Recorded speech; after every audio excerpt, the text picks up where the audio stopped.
பொதிகை தொலைக்காட்சி நேயர்களுக்கு அன்பு வணக்கம். ஒவ்வொரு வாரமும் நமது தடம் பதித்தவர்கள் நிகழ்ச்சியில் வரலாற்றில் தடம் பதித்த சாதனையாளர்களினுடைய வாழ்க்கை பக்கத்தை பார்த்து வருகிறோம்.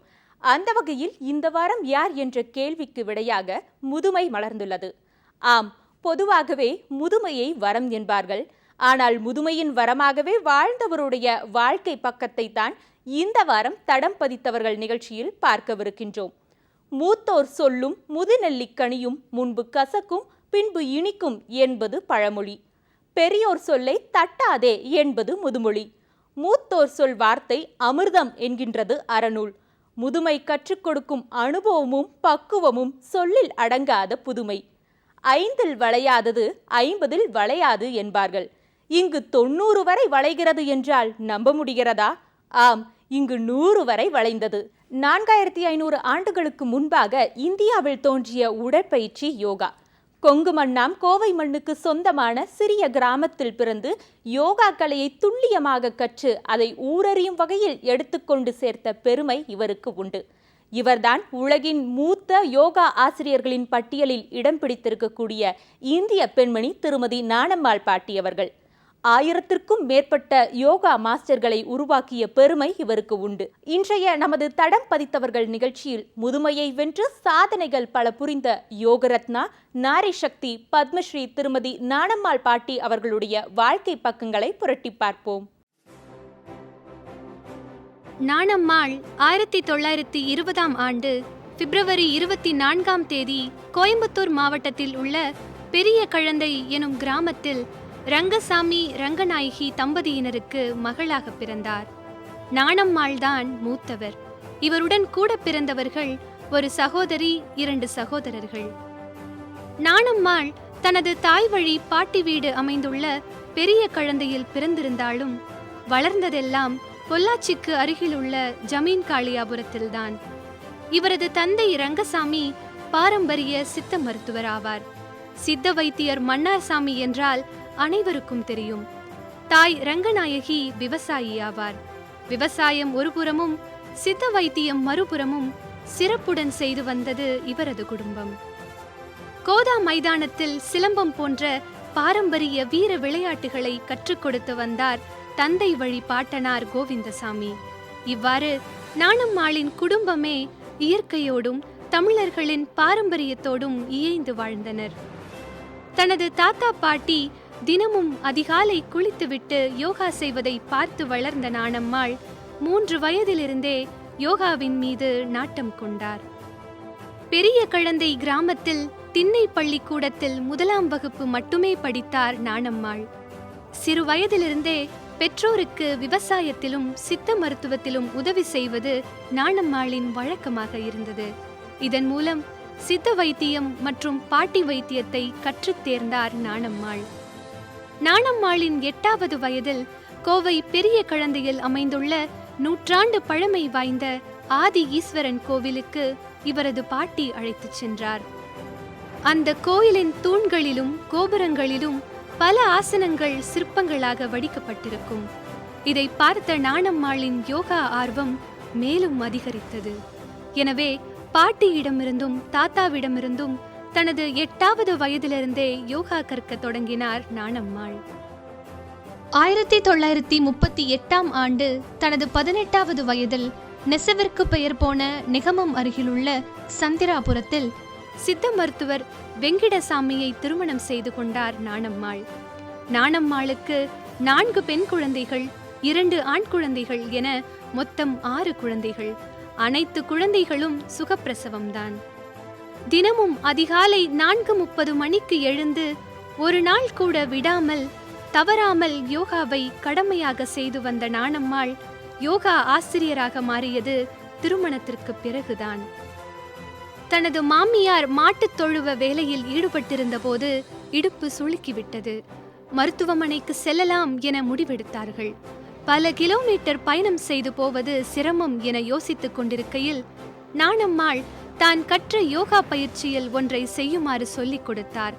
பிறகு நொச்சி இலையில் ஒத்தடம் கொடுத்து முடக்கத்தான் ரசம் மற்றும் பிரண்டை சட்டினி வைத்து மாமியாருக்கு கொடுத்தார். சிறிய விஷயமானாலும் கிராமத்தில் நின்று என்ன என்று விசாரிக்காமல் இருக்க மாட்டார்கள். எனவே இந்த இடுப்பு வலி வைத்திய முறையை ஊரே நின்று பார்த்தது. ஆச்சரியம் என்னவென்றால், மறுநாள் காலை தூங்கி எழுந்ததும் இடுப்பு வலி இருந்த இடம் தெரியாமல் பறந்து போனது. பிறகு நாணம்மாளின் யோகாவும் கை வைத்தியமும் ஊரெல்லாம் பேசப்பட்டது. அருகிலுள்ள கர்ப்பிணி பெண்கள், விடலை பெண்களின் பிரச்சனைகளை தனது கை மருத்துவத்தாலும் யோகாவாலும் குணப்படுத்தி வந்தார் நாணம்மாள். 1965 நெகமம் மற்றும் சுற்று வட்டாரத்தில் வறட்சி நிலவியது. எனவே நாணம்மாளின் கணவரும் உடன் சில விவசாய நெசவாளர்களும் கேரளா மாநிலத்தின் அட்டப்பாடி கிராம பகுதியில் தஞ்சம் செல்ல வேண்டிய சூழல் ஏற்பட்டது. அங்கு நிலம் வாங்கி 25 வருடங்களுக்கு மேலாக விவசாயம் செய்து வாழ்ந்து வந்தனர். இடம் மாறினாலும் வழக்கத்தை மாற்றாமல் தனது யோகா பயிற்சியை விடாமல் செய்து வந்தார் நாணம்மாள். மேலும் கொஞ்சம் மலையாள மொழியையும் கற்றுத் தேர்ந்தார். குழந்தைகளையும் கேரளா மாநிலத்தின் அட்டப்பாடியிலேயே அன்றைய திண்ணை பள்ளிகளில் படிக்க வைத்தனர். 1972 ஆண்டு கோவை லட்சுமி நாயக்கன் பாளையம் பள்ளியில் நாணம்மாளின் 3வது மகன் விடுதியில் தங்கி 8ஆம் வகுப்பு படித்துக் கொண்டிருந்தார். தன் தாயார் நாணம்மாள் கற்றுக் கொடுத்த ஆசனங்களில் சிலவற்றை உடன் பயிலும் மாணவர்களுக்கு சொல்லிக் கொடுத்து வந்தார். எனவே இவரது தாயாரை பள்ளியின் விழாவில் யோகாசனம் சொல்லித்தர அழைத்தனர். பள்ளியின் பொன்விழா நிகழ்ச்சியில் சிறப்பு விருந்தினராக அன்றைய ஜனாதிபதி வி கிரி கலந்து கொண்டார்.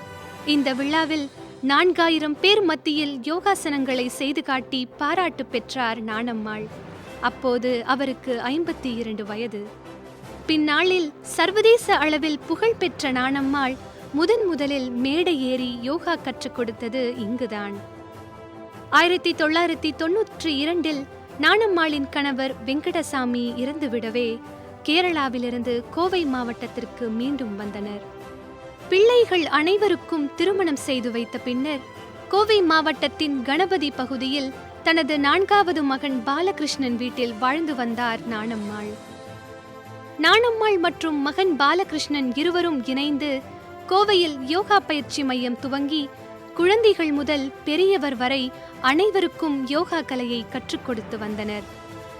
1999 ஆண்டு கோவை ராமநாதபுரம் SNS கலையரங்கத்தில் நடந்த மாநில அளவிலான யோகா போட்டியில் இவர்களது பயிற்சி மையத்தை சேர்ந்த குழந்தைகளும் கலந்து கொண்டனர். அப்போது ஒரு சிறுமி ஆசனத்தை தவறாக செய்யவே அதை நாணம்மாள் சுட்டிக்காட்டினார். அப்போது நடந்த வாக்குவாதத்தில் 50 வயதுக்கு மேற்பட்டோருக்கான தகுதி பிரிவில் கலந்து கொண்டு முதல் பரிசை வென்றார் நாணம்மாள். ஒவ்வொரு ஆசனத்திற்கும் அரங்கமே கரவொலியால் எதிரொலித்தது. இந்த போட்டி நாணம்மாளின் வாழ்வில் மிகப்பெரிய திருப்பு முனையாக அமைந்தது. தொடர்ந்து பல செய்தி ஊடகங்களில் பிரபலமடைய தொடங்கினார். 2003 ஓசோன் யோகா மையம் எனும் பெயரில் அரசால் அங்கீகரிக்கப்பட்ட யோகா பயிற்சி மையம் துவங்கி தான் கற்ற யோகா கலையை பிறருக்கும் கொண்டு சேர்த்தார். இதுவரை 1,00,000 மாணவர்களுக்கு இவரால் பயிற்சி வழங்கப்பட்டுள்ளது. கோவையின் பல முக்கிய பிரமுகர்களின் குடும்பங்களுக்கும் யோகா பயிற்சி வழங்கியுள்ளார். அனைத்து வகை யோகாசனங்களையும் துல்லியமாக தளராமல் செய்யும் நாணம்மாள் பாட்டியிடம் யோகா கற்ற 600க்கும் மேற்பட்டவர்கள் உலகில் பல நாடுகளில் யோகா பயிற்சியாளர்களாக பணிபுரிந்து வருகிறார்கள். மேலும் இவரது மாணவர்கள் சீனா, Australia, London, Singapore, Malaysia, Thailand என பல்வேறு நாடுகளில் நடைபெற்ற யோகா போட்டிகளில் பங்கேற்று வெற்றி பெற்றுள்ளனர். 2013 ஆண்டு கோயம்புத்தூர் பொதிகை தொலைக்காட்சியில் சில நிகழ்ச்சிகளில் பங்கு பெற்று புகழ் பெற்றார். அகில இந்திய வானொலி நிகழ்ச்சியிலும் பங்கு பெற்றுள்ளார். இதனைத் தொடர்ந்து யோகா பாட்டி நாணம்மாள் என பல பத்திரிகை மற்றும் தனியார் தொலைக்காட்சி நிகழ்ச்சிகளில் நேர்காணல்கள் மூலம் பிரபலமடைய தொடங்கினார். 2012 திருப்பூரில் இன்டர்நேஷனல் யூத் யோகா ஃபெடரேஷன் சார்பாக நடந்த போட்டியில் மாநில அளவில் முதலிடம் பெற்றார். தேசிய அளவிலும் பல போட்டிகளில் கலந்து கொண்டு வெற்றி பெற்றார். 2013 பிப்ரவரியில் அந்தமானில் 60 பேர் கலந்து கொண்ட 50 வயதுக்கு மேற்பட்டவர்களுக்கான பிரிவில் முதல் பரிசு வென்றார். இதுவே இவர்கள் முதலில் பெற்ற தேசிய அவார்டு எனலாம். இவர்களுடன் சென்ற 30 மாணவர்களும் இந்த போட்டியில் பங்கு பெற்று பரிசு வென்றனர்.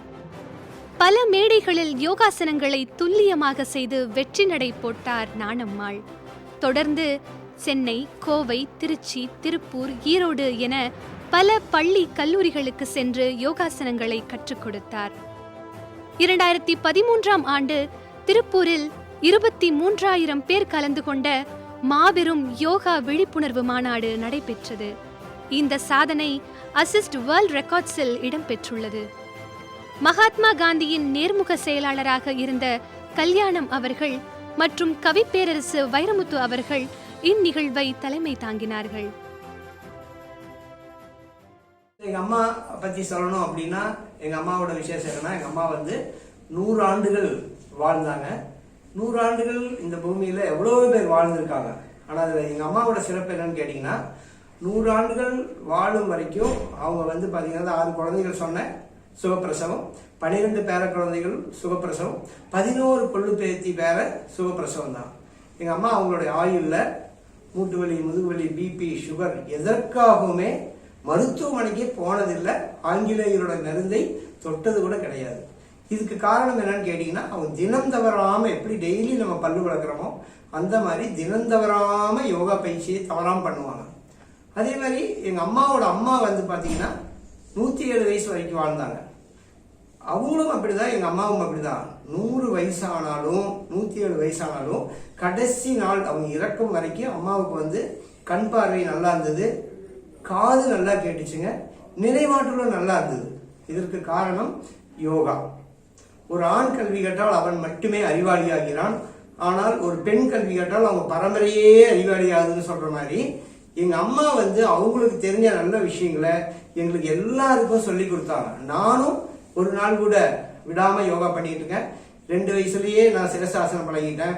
என் பையனும் அதே மாதிரிதான், 2 வயசுலயே அவன் சிரசாசனம் பண்ணுவான். ஸோ அவங்க தான் ஸ்கூல் ஃபர்ஸ்ட், நான் கிளாஸ் ஃபர்ஸ்ட் எல்லாம் வாங்கினதுக்கான காரணம். இந்த சிரசாசனம் பண்ணும்போது என்ன ஆகுதுன்னா, நான் மூளைக்கு நல்லா ரத்த ஓட்டம் போகுது. அதே மாதிரி எங்க அம்மாவுக்கும் அதான் கண் பார்வை நல்லா இருந்ததுக்கான மூளைக்கு எப்ப ரத்தம் சரியா போய் சேரலையோ அப்பதான் நீ டாக்டர்கிட்ட கேட்டீங்கன்னா சொல்லுவாங்க, பேரலிசிஸ் பக்கவாத நோய் ஏன் வருதுன்னா, ரைட் பிரெயின் சரியா பிளட் போகாதனால லெஃப்ட் சைடு பாதிக்குது, லெஃப்ட் சைடு பிரெயின் சரியா பிளட் போகாதனால ரைட் சைடு பாதிக்குது, ரைட் சைடு ஒரு சைடு உடம்பு கைகால் வராம போகும். இதுதான் அடிப்படை ரகசியம். பாரத பிரதமர் நரேந்திர மோடி அவர்களின் வலியுறுத்தலுக்கு இணங்க 2014 டிசம்பர் 11ஆம் தேதி அன்று 193 உறுப்பினர்கள் கொண்ட ஐக்கிய நாடுகள் பொதுச்சபை ஜூன் 21ஆம் நாளை பன்னாட்டு யோகா தினமாக அறிவிக்கும் தீர்மானத்தை நிறைவேற்றியது. முதன்முறையாக சர்வதேச யோகா தினம் 2015ஆம் ஆண்டு கொண்டாடப்பட்டது. பட்டி தொட்டி எல்லாம் புகழடைந்த யோகா பாட்டி நாணம்மாள் கர்நாடக மாநிலத்தின் பெங்களூருவில் அமைந்த ஸ்ரீ கண்டீரவா விளையாட்டு அரங்கத்தில் 15,000 பேர் மத்தியில் யோகாசனங்களை செய்து காட்டி அனைவரையும் ஆச்சரியத்தில் ஆழ்த்தினார். 95 வயது பாட்டி உடலை வில்லாக வளைத்து யோகாசனங்களை செய்வதை அனைவரும் பிரமிப்புடன் கண்டு வியந்து பாராட்டினர். 2016ஆம் ஆண்டு நடைபெற்ற பன்னாட்டு யோகா தினத்திலும் அதே கண்டீரவா அரங்கில் யோகாசனங்களை நிகழ்த்தி காட்டி புகழ் பெற்றார். இந்த விழாவில் நாணம்மாள் அவர்களுக்கு கர்நாடக அரசின் யோகா ரத்னா விருது வழங்கப்பட்டது.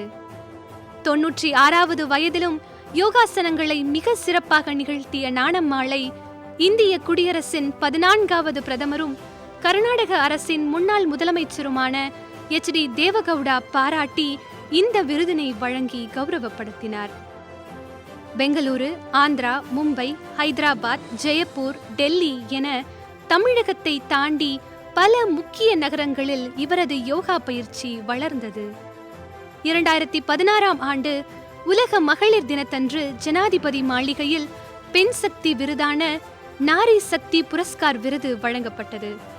1 லட்சம் ரொக்கமும் விருதும் முன்னாள் இந்திய குடியரசுத் தலைவர் பிரணாப் முகர்ஜி அவர்களிடமிருந்து பெற்றார்.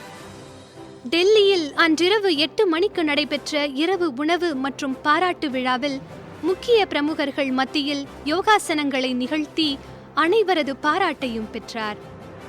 2016ஆம் ஆண்டு சர்வதேச யோகா தினத்தன்று யோகா பாட்டி நாணம்மாளின் யோகாசனங்கள் பொதிகை தொலைக்காட்சியில் நேரலையில் ஒளிபரப்பப்பட்டது. 2018ஆம் ஆண்டு இவரது யோகா கலையை பாராட்டி மத்திய அரசின் உயரிய விருதான பத்மஸ்ரீ விருது நாணம்மாள் பாட்டிக்கு வழங்கப்பட்டது. இவ்விருதினை இந்திய குடியரசுத் தலைவர் ராம்நாத் கோவிந்த் அவர்கள் வழங்கி கௌரவித்தார். பத்மஸ்ரீ விருது வாங்கியவர்களுக்காக நடத்தப்பட்ட பாராட்டு விழாவில் இந்திய துணை குடியரசுத் தலைவர் வெங்கையா நாயுடு அவர்களுடன் யோகா பாட்டி நாணம்மாள் அமர்ந்து உணவருந்தி தெலுங்கில் உரையாடினார். யோகா கலைக்கு முக்கியத்துவம் வழங்கும் மார்க்கண்டேய நடிகர் சிவகுமார் யோகா பாட்டி நாணம்மாள் பத்மஸ்ரீ விருது பெற்றதை பாராட்டி அவரது வீட்டிற்கே சென்று பாராட்டினார். ஏற்கனவே பதிவு செய்யப்பட்ட நிகழ்ச்சி உங்கள் பார்வைக்காக.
சர்வதேச யோகா தினம் என்றால் ஒரே நாளில் 10 நிகழ்வுகளில் கலந்து கொள்வாராம்.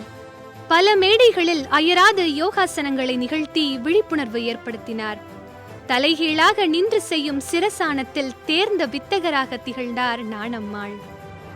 2018ஆம் ஆண்டு ஜவஹர் கலா கேந்திரா மற்றும் ஆயுஷ் அமைச்சகம் நடத்திய 3 நாள் யோகா மாநாட்டில் சிறப்பு விருந்தினராக பங்கேற்று சிறப்பு செய்தார் யோகா பாட்டி.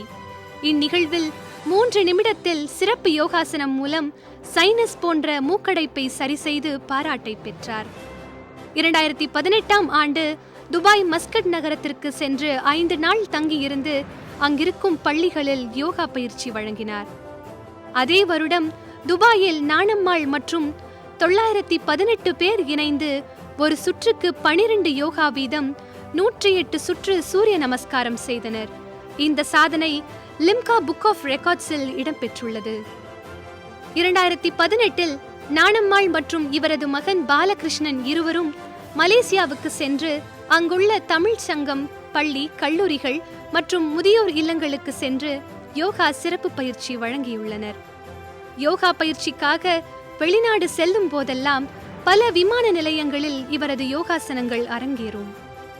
200க்கும் மேற்பட்ட விருதுகள், 1000த்திற்கும் மேற்பட்ட விழாக்கள், மேடைகள், பாராட்டுகளுக்கு சொந்தக்காரர் யோகா பாட்டி நாணம்மாள்.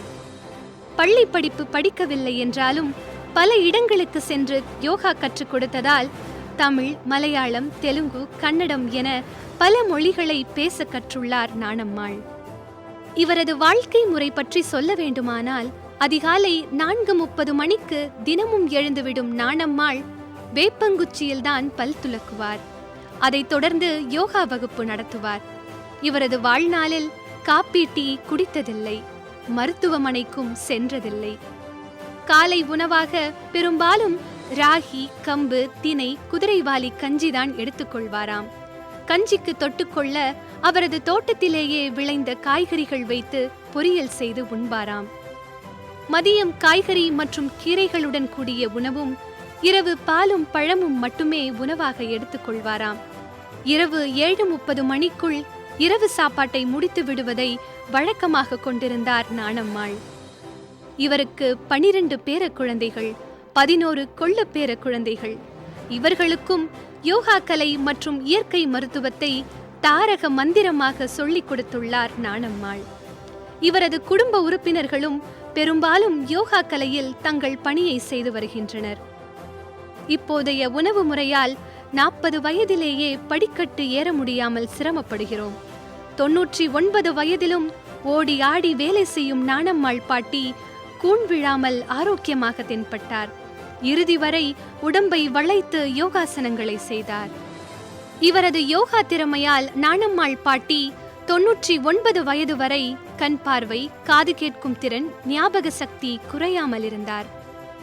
2019ஆம் ஆண்டு அக்டோபர் மாதம் கட்டிலிலிருந்து கீழே விழுந்த யோகா பாட்டி நாணம்மாள் படுக்கையில் இருக்க வேண்டிய சூழ்நிலை ஏற்பட்டது. இருந்தும் அவர் மருத்துவமனைக்கு செல்ல விரும்பவில்லை. யாருக்கும் பாரமாகவும் இருந்துவிடக் கூடாது என்பதற்காக 1 வாரம் உணவை எடுத்துக்கொள்ளாமல் தன்னை இயற்கைக்கு வழங்க தயாரானார். உறங்குவது போலும் சாக்காடு, உறங்கி விழிப்பது போலும் பிறப்பு. அதாவது இறப்பை பற்றி கவலை கொள்ள தேவையில்லை. உறங்குவதை போன்றது இறப்பு, உறங்கி விழிப்பதை போன்றது பிறப்பு எனும் வள்ளுவன் வாக்கிற்கிணங்க உறங்க சென்ற நாணம்மாள் அதே வருடம் 2019ஆம் ஆண்டு அக்டோபர் 26ஆம் தேதி 99 வருடங்கள் 9 மாதங்கள் 6 நாட்கள் நிறைவுடன் இவ்வுலகிலிருந்து விடை பெற்றுக் கொண்டார்.